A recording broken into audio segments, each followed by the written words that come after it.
Right Hyderabad లోని శాంతివనంలో ప్రధాని మోదీ మాట్లాడుతున్నారు. ఇప్పుడు ఆ లైవ్ చూద్దాం. जिस परंपरा जिस संस्कृति को हम जी रहे हैं वो हजारों वर्षों के एक सतत प्रवाह से निरंतर समृद्ध हुई है। इसमें हमारे संतों की, हमारे तपस्वियों की समृद्ध परंपरा का, समृद्ध विरासत का और अथक एक निष्ठ प्रयासों का प्रतिबिंब है। कान्हा शांतिवनम इसी परंपरा को आगे बढ़ा रहा है। आज आपके प्रयासों से 160 से ज्यादा देशों के लोग सहज मार्ग पद्धति से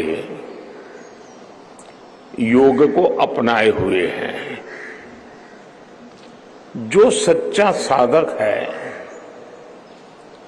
उसे आप पूरी निष्ठा से योग और ध्यान से परिचित कराते हैं। ये मानवता की बहुत बड़ी सेवा है। हर ध्यान, हर घर ध्यान, हर दिल ध्यान, ये आपका संकल्प भारत ही नहीं बल्कि पूरी मानव जाति की सेवा कर रहा है।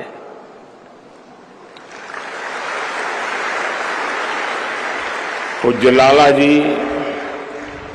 पूज्य बाबू जी,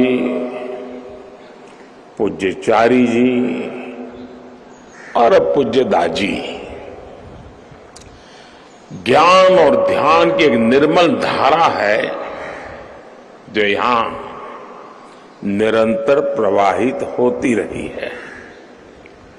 दुनिया में भली भांति के अधिकारों की चर्चा होती है, लेकिन बाबूजी मानते थे कि चेतना का विकास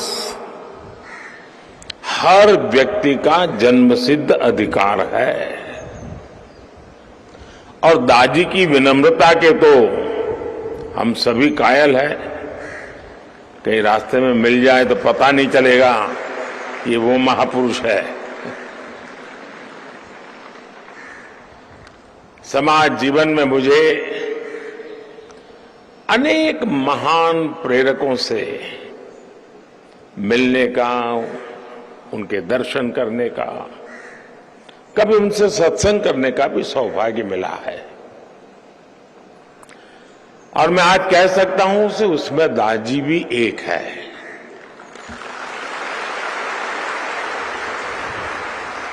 एक तरफ उन्होंने चिकित्सा क्षेत्र में महत्वपूर्ण कार्य किया, तो दूसरी तरफ वो एक आध्यात्मिक सामाजिक संस्था का दायित्व भी संभाल रहे हैं। ये उन युवाओं के लिए बहुत बड़ी प्रेरणा है जो मानवता के लिए कुछ करना चाहते हैं, जो जीवन के ध्येय की तलाश में है। दादी के मार्गदर्शन में कान्हा शांतिवनम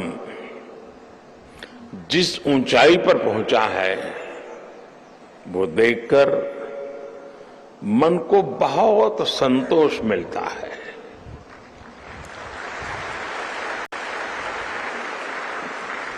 पूज्य दादी और श्री रामचंद्र मिशन ने जिस प्रकार साइंस और स्पिरिचुअलिटी को जोड़ा है, वो भी वर्तमान युग और आने वाले युग में एक सशक्त भूमिका अदा करेगा। पूज्य संतगण इतिहास साक्षी है कि जब जब जहां जहां गुलामी आई, वहां सबसे पहले उस समाज की असली ताकत पर चोट की गई, उसके चेतना तत्व को तहस नहस करने का प्रयास हुआ, उसके चैतन्य को नष्ट करने के लिए उससे जुड़े सभी मानबिंदुओं को खत्म करना, ये प्रवृत्ति रही। भारत को गुलाम बनाने वालों ने भी हमारी असली ताकत, ज्ञान, ध्यान, योग, आयुर्वेद, ऐसी कई महत्वपूर्ण परंपराएं थी, उसी पर हमला बोला था और इसका देश को बहुत नुकसान उठाना पड़ा। लेकिन अब समय बदल रहा है और भारत भी बदल रहा है।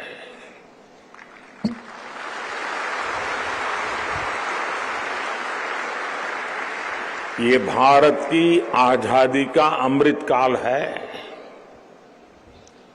आज हम सभी भारतीय जो भी फैसले लेंगे, जो भी काम करेंगे, वो आने वाली सदियों का भविष्य निर्धारित करेंगे। और इसीलिए मैंने लाल किले से पंच प्राणों का आह्वान किया था।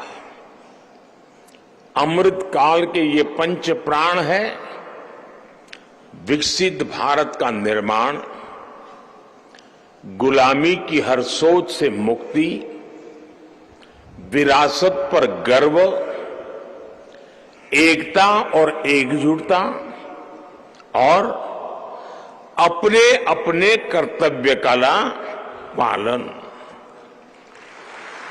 आप भी हमारी समृद्ध विरासत को आगे बढ़ाकर समृद्ध भारत के निर्माण में अपना योगदान दे रहे हैं। और समृद्धि सिर्फ धन दौलत से ही नहीं आती, बल्कि इसमें सांस्कृतिक उत्थान का भी उतना ही महत्व होता है। आज भारत आर्थिक, सामरिक और सांस्कृतिक हर प्रकार से पुनर्जागरण के दौर में प्रवेश कर रहा है।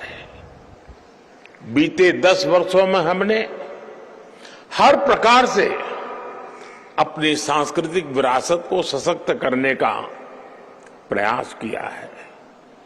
योग हो, आयुर्वेद हो, आज पूरे विश्व में भारत के ज्ञान भंडार की व्यापक चर्चा हो रही है।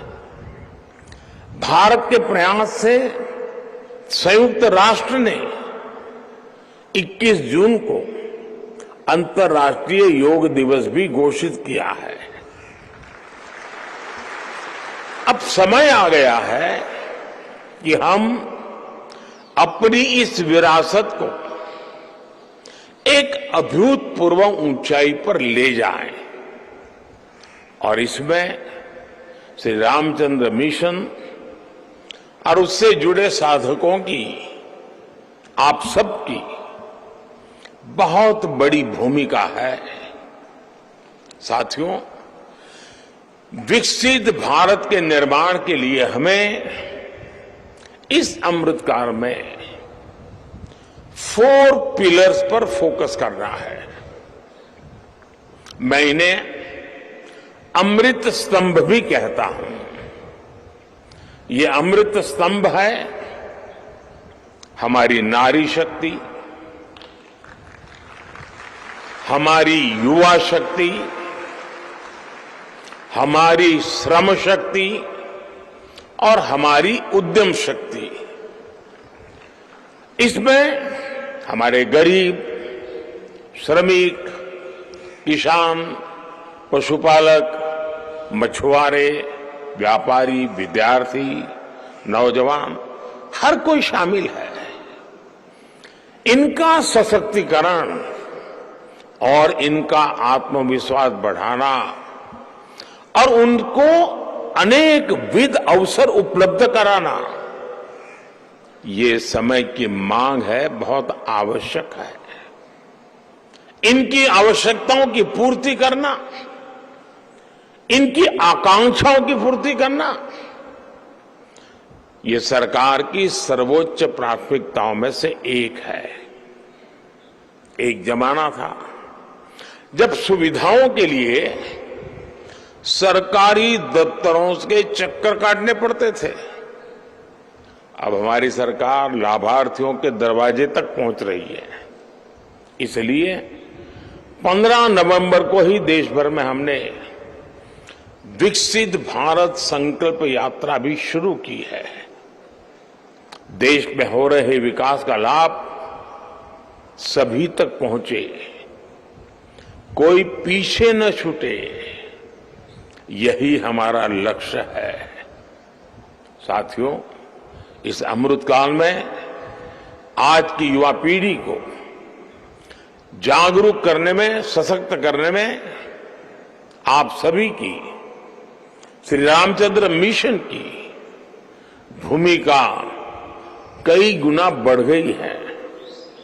इसलिए मेरा आपसे नम्र निवेदन है, हाल में हमने देश की युवा शक्ति को राष्ट्रीय संकल्पों से जोड़ने के लिए मेरा युवा भारत यानी माय भारत नाम से बहुत बड़ा अभियान शुरू किया है। ये देश के युवाओं को राष्ट्र निर्माण के महायज्ञ से सीधे जोड़ने का बहुत बड़ा प्लेटफॉर्म है, संगठन है। हमारा युवा ड्रग्स और दूसरी नेगेटिविटी से दूर रहे और माय भारत जैसे मिशन से जुड़े, इसमें आप सबका सहयोग भी उसे नई ताकत दे सकता है, नई ऊर्जा दे सकता है, नई प्रेरणा दे सकता है।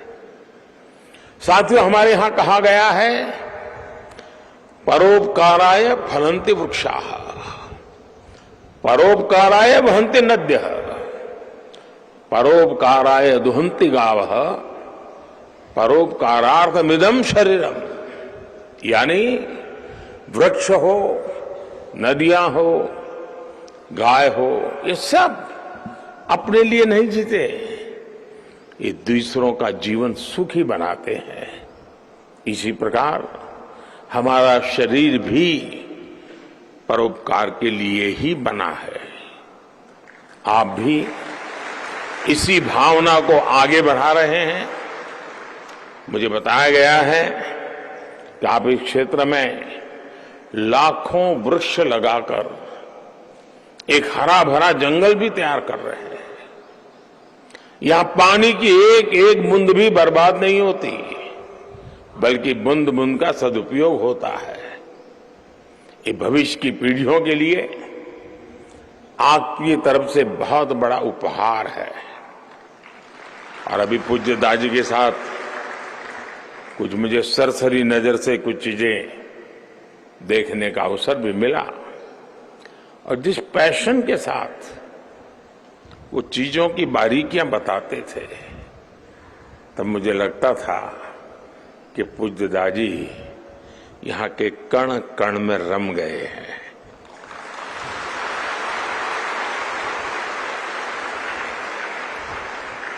आप सभी मानवता को शांति और सुख अविरत धारा की तरह बांटते रहे, बहाते रहे। विकसित होता हुआ भारत खुद को एक विश्व मित्र के रूप में देखता है, और आप सभी विश्व मित्र भारत। और कोरोना के बाद तो हमने जिस प्रकार से दुनिया के साथ हम खड़े रहे, आज मुझे दुनिया को नहीं कहना पड़ता, कि हिंदुस्तान आपका मित्र है, दुनिया कहती है भारत हमारा मित्र है।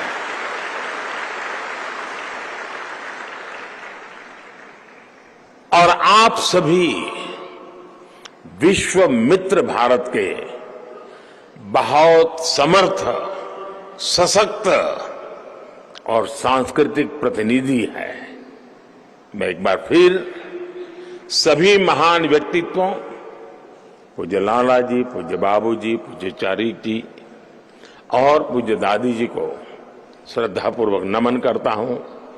आप सभी को बहुत बहुत शुभकामनाएं देता हूं और आप सबको मिलने का मुझे अवसर मिला।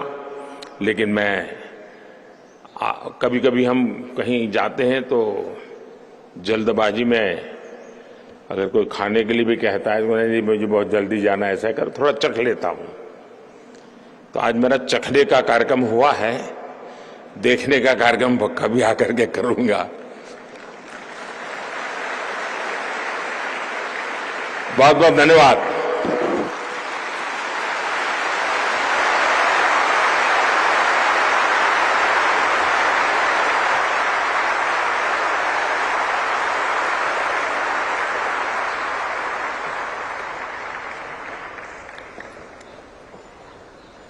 हम माननीय प्रधानमंत्री श्री नरेंद्र मोदी जी के प्रति हृदयपूर्ण आभार करते हैं। उनकी उपस्थिति से आज हम सभी गौरवान्वित हैं और उनका विश्व मित्र भारत का संदेश आज हमारे हृदय को छू चुका है।